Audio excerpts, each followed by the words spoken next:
So we're going back on stage again. We're going to be live in the Cork Opera House on March 30th for a very special event, which is going to form part of the Cork Podcast Festival. Our show is called Look Who's Talking. It's going to be all about those criminals. How do we get them into studio? How do we get up close and personal with them? And what have they got to say when the cameras are off? So Cork Opera House, tickets from corkpodcastfestival.ie, 30th of March. See you there. So you're ready to kick off, Eamon. You've been Googling Pitbull after we were both, would it be age shamed for not knowing who Pitbull is? We're not down with the kids. No, because Pitbull apparently was in Dublin last night and he met with Luke Littler, both of us knew who Luke Littler was, but neither were aware of Pitbull. More of the sign that I suppose that darts was big in the 80s. Big in the 80s. Big in the 70s as well. And Pitbull apparently is the 35th most listened to artist on Spotify worldwide. All right, yeah. He's a Cuban-American from Miami. Yeah, you've Googled it. So let's get back to the real business. So you were in the Criminal Assets Bureau court cases yesterday. It's a high court list. Is it every week or probably during the term? Yeah, it's the monthly proceeds of crime list, and it's basically like the clearinghouse for all the various cases. If some of them need like a 2 or 3 day hearing, they're put up on a different time or whatever. So you can get them dotted anytime, like on the legal diary. But once a month, they kind of go through the list, and if things can be disposed of quickly, or if it's going to be a short hearing, like a 2-hour one or 1-hour one, like if there's time, they'll go ahead with that. I mean, you get the full range of cases, don't you, from the international, the drug traffickers, and then some of the most interesting ones were one that was heard yesterday, which is the kind of the rural drug crime cases, really, and you see a couple of things, really. You see just how much cash is to be made there, and also maybe the sort of family connections are really important in a lot of these drug gangs, because you often hear there's a couple of generations involved and cousins, and that really forms the core of these cases. I mean, you're talking about 101,000 in cash, and it was found in different lumps of cash. That was the actual phrase that was used. And some of it was wrapped in socks and hidden behind a hot press. Others were vacuum packed and behind kickboards. There was 52,000 in a makeup box that was found in a car being driven by the wife of one of the men who were named in this case. And of course, they were Patrick Donohoe and his son Martin, both with addresses in Longford. And they were described as being trusted lieutenants who worked as enforcers as well as money lending for a group that was called the Hannafin Organised Crime Group. And what do we know about them? Like they're really Midlands based, aren't they? Yeah, it's around Longford. Like they are Longford based. Like it was heard in court yesterday. This is all kind of evidence that was kind of referred to in open court, and it mentioned that it was led by Robert Hannafin and his father Patrick Hannafin, and that they had direct control of various criminal activities, including distribution of drugs in three large towns: Mullingar, Longford and Athlone, but they also had connections to the UK as well. So they're a transnational gang. So these were this 101,000 in cash and 2 cars that were seized. This was part of a push by the guards to target the Hannafin Organised Crime Group, and they had intelligence that some of their money was being held by the Donohoes. That this was done because the Hannafin members of the Hannafin gang wanted to avoid their cash being seized, but the guards got a tip off and carried out these series of raids and got this money, and I suppose this was kind of wrapping that up. Yeah. The 2 guys, they did turn up in court, and they have done previously when it was listed. They didn't have any legal representation, and they did their best to defend themselves. Yeah, I mean, they dispute that the money was absolutely. I mean, of course they do. I mean, Martin, the younger man, the Criminal Assets Bureau Council pretty much says, look, he ran a business, but it was a front for the Hannafin gang for him to move money. And he completely rejected this. He said he was not involved in criminality in any way. And he says, I'd love to see the evidence. He's saying, he was trying to, he was kind of corrected at one point when, like he said, look, what's in these is there's a significant amount of lies. And the judge says, I can't hear that, in meaning that he couldn't accept that. Yeah. And he suggested that what you're trying to say is that you disagree with it. And of course, Martin Donohoe was happy to agree with the judge that he disagreed with the portrait of him painted by the Criminal Assets Bureau. And did they give did he give an explanation for where he had this cash and where he claimed it came from? Yeah, you hear all the various excuses in the Criminal Assets Bureau about why people have trying to explain some large sum of money, even though they're they were in this case dependent on social welfare or did a certain amount of work, off the grid or under the counter work. Martin said he did power washing, and his father said he was a scrap dealer all his life. One of them registered for tax, I think, in 2017, never made a return. The father registered for tax for 1 year and never and didn't register for any other year. And the money that was found didn't tally to 2 receipts that he produced from a scrap, somebody who accepts the scrap metal and pays guys for collecting it, and that this didn't match up. So that was one excuse. Martin was suggesting that he was making 300 to 600 quid a week doing power washing, and that he does it all over the country, guttering, roof fixing, driveway, that kind of work. And he also said that 10 years earlier, before this happened, he would have got a lot of cash from relatives at his wedding. He mentioned the fact that he was from the travelling community, and that there is very much an open invitation that people who come give money to the groom and the bride, and that this is he was trying to explain that this is where some of the money that would have come that initially would have funded the purchase of cars, because one of the cars that was seized had been traded in, and they go back and look for the original purchase of a car. So they go back through a chain of cars, all the different times that somebody came in. I think he had 4 different cars registered at one point. That's the initial purchase of so it's the initial purchase. So you can't say, well, this car. So they'll go back as far as they have to try and find where the initial unexplained money was introduced into the chain. Now they also said, as well as the power washing, the scrap dealing, there was also compensation claims, and there was a lottery win with his brother. And they'd got 28,000, and he got half of that. He got 14,000, and that 28,000. The dad said went through his bank account, and it was shared out then between the boys, and then one of the boys lent the other brother money to buy the car. So this is all part of the explanation. Now, Cab made the point that none of this stood up to scrutiny. He said, analysis of the bank accounts can show that the money was dissipated. Basically, it was taken out, it was gone. There was no evidence it was used anywhere. They often work out as well, how much people spend on their groceries. They get an idea of their lifestyle. And they use all this to kind of show that there's no way that you didn't touch that money. The idea that, that money seized 10 years after you got it at your wedding is likely to be the same lump of cash is, it's stretching credulity. And that's what that's the argument the Criminal Assets Bureau are going. And then they back it up with the belief evidence of their serious and their involvement with serious criminals. So his dad, I think his dad is 64, Patrick, he also disputed it, and there was details of where the money was found after a raid on his home. Yeah, there was. I suppose the guys, they both kind of did their own presentation to the judge. It was pretty short. They did their best. As Martin said, he was no barrister. And they did their best, I suppose, to put what they thought was their their best foot forward. He suggested Martin himself, Patrick, the dad, said that he'd worked as a scrap dealer all his life. That he reared 6 children. He was a widower since 1996. His wife had died, and that he'd reared the children.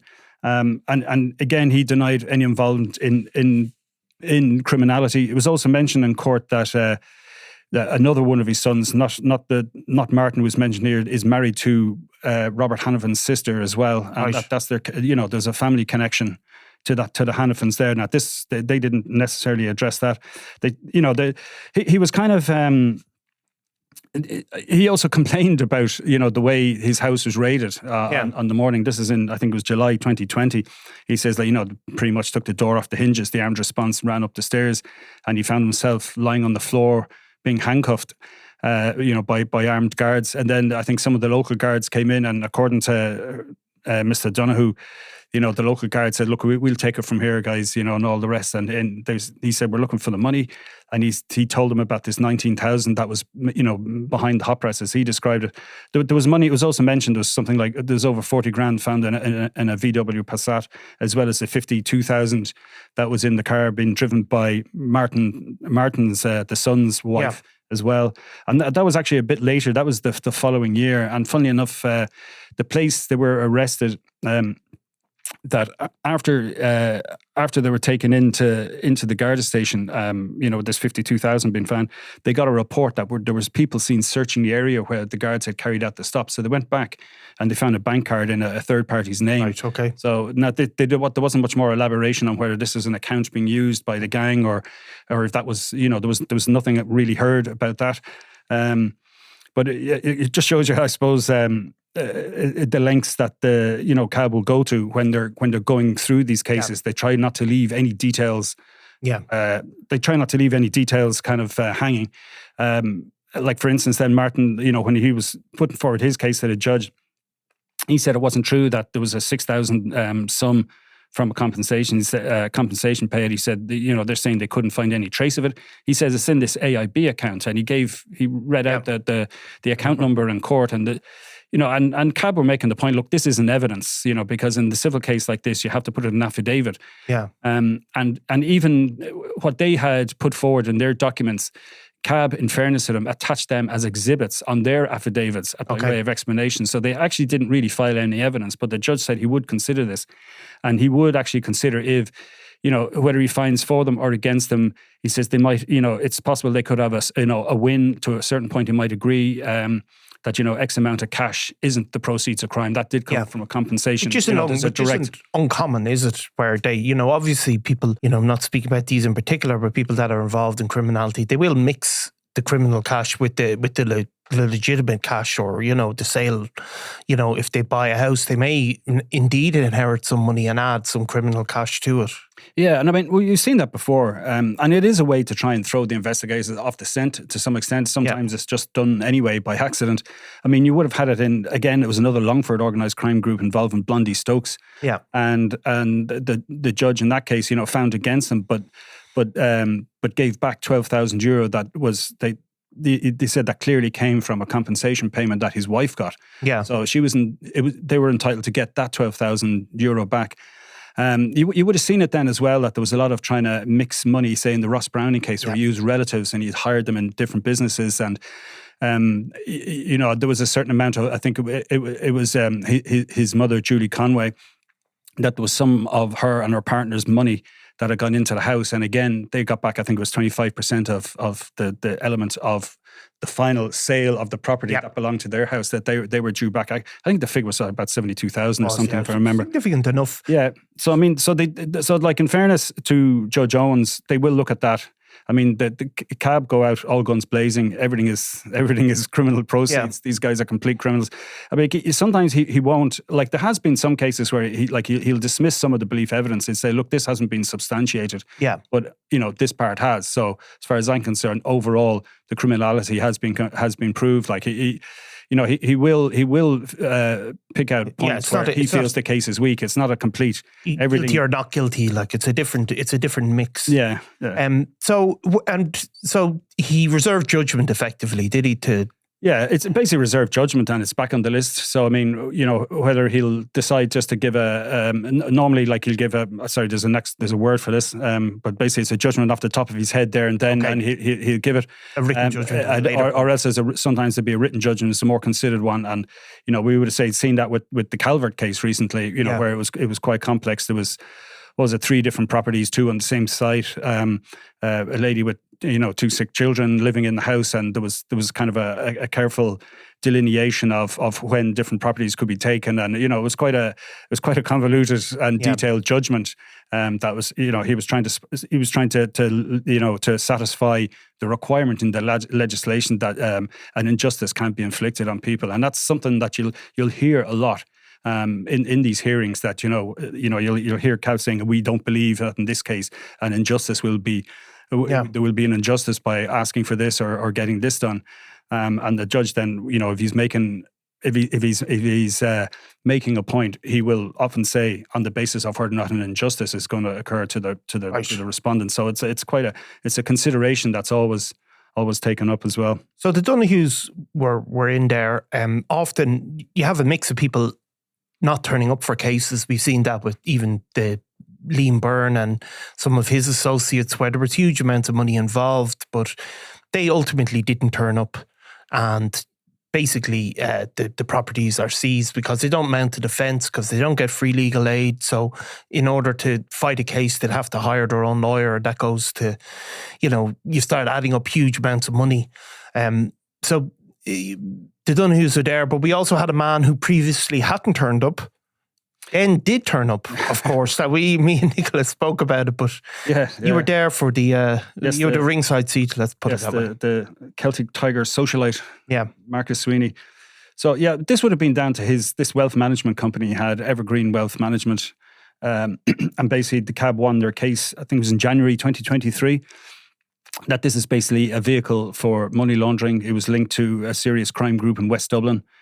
There was a lot of affidavit evidence, about his links to serious criminals, including, Turkish heroin dealers and, heroin dealers based in Dublin.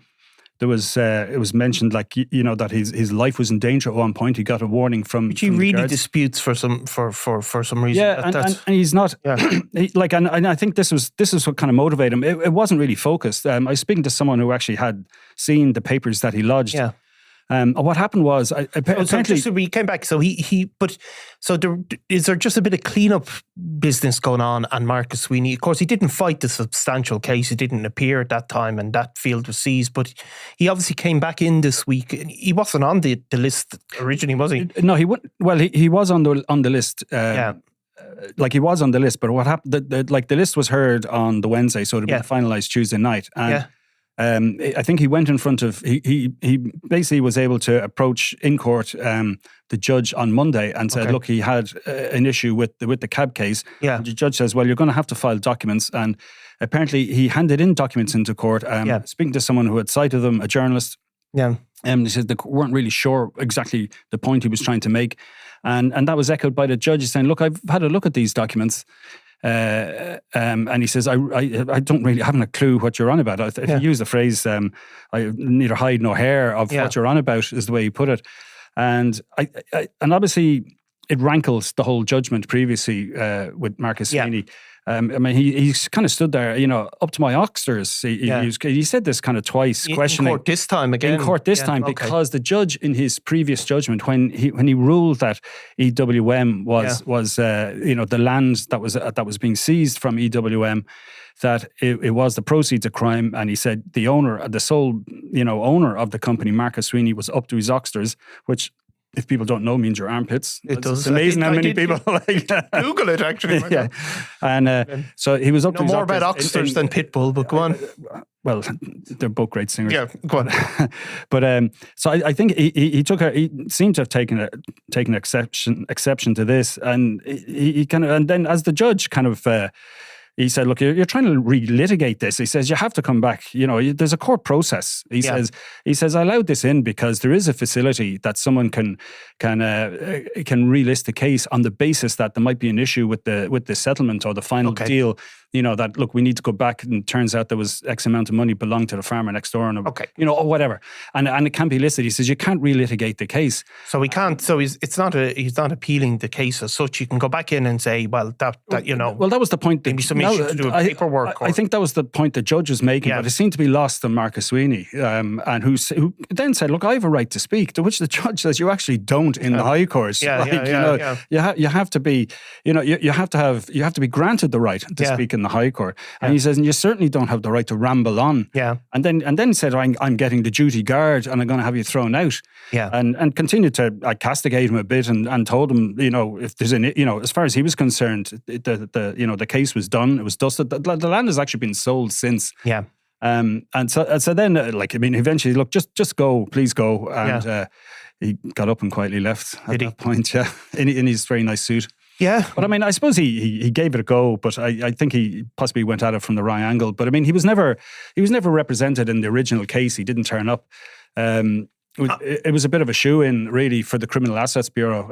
All the belief evidence was accepted, Which, of course, you're at a disadvantage if you don't turn up and don't give your side of the case. Obviously, the judge then hears from the Criminal Assets Bureau, and, if you don't mount a defence, it's probably, he just hears one side of it by its nature, And I presume then up to his oxters is something that's rankled with Marcus Sweeney, because even beyond the judgment itself, probably that phrase has attached itself to him.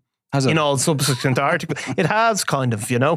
So it's, as we've said about other people before, it becomes Marcus Sweeney, who's described in court as being up to his oxters in organised crime. So maybe that's part of his motivation to give another side of it. And that's a normal day in court. Was there other cases up and down? And there was quite a few. I mean, there was people up and settlements made, and we don't know what they're about. Yeah. So hopefully we'll find out in down the road. We'll get some of the information, exactly what they were. I mean, a lot of stuff was like the Donohoe case went on for quite a bit. Like they probably spent the best part of 3 or 4 hours on that. Like there was a lot of material. A lot of it was, it was very dry stuff. It was, given the affidavit evidence of the chain of car purchases. Right. Went on Okay. And, isn't going to... It's not going to excite our listeners. They're going to write a single sentence, but it takes an hour to get through it, and it's read into the record, and there's a reason for that. Yeah. You would have had... I mean, there's others still to come. Yeah. There's a couple of, there's stuff they touched on, like there was an interesting one, which again... There was a company set up by some Polish people that was used deliberately to organise a shipment of illegal cigarettes into the country, unstamped cigarettes. Yeah. Which I suppose shows you the lengths people go to and the money to be made. Yeah, I mean, huge money to be made in the cigarettes, and it's certainly... I mean, they went through a lot of trouble, like to set up this company through official channels using an accountancy firm in the south of the country, who weren't, who had no reason to believe that anything untoward was going on. And they were trying to use a proper customs clearance agent to get a maritime container through. So hopefully we'll get a few more details on that. Yeah.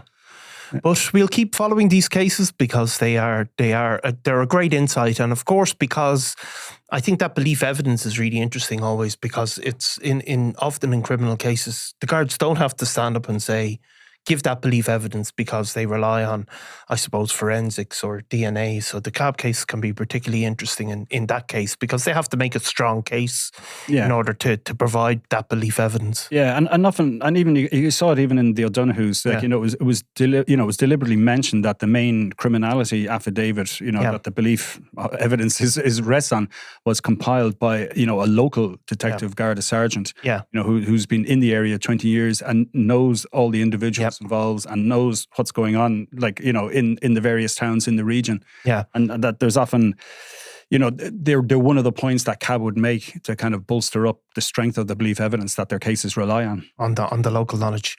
Okay. Thanks very much, Eamon. It was a pleasure, Niall.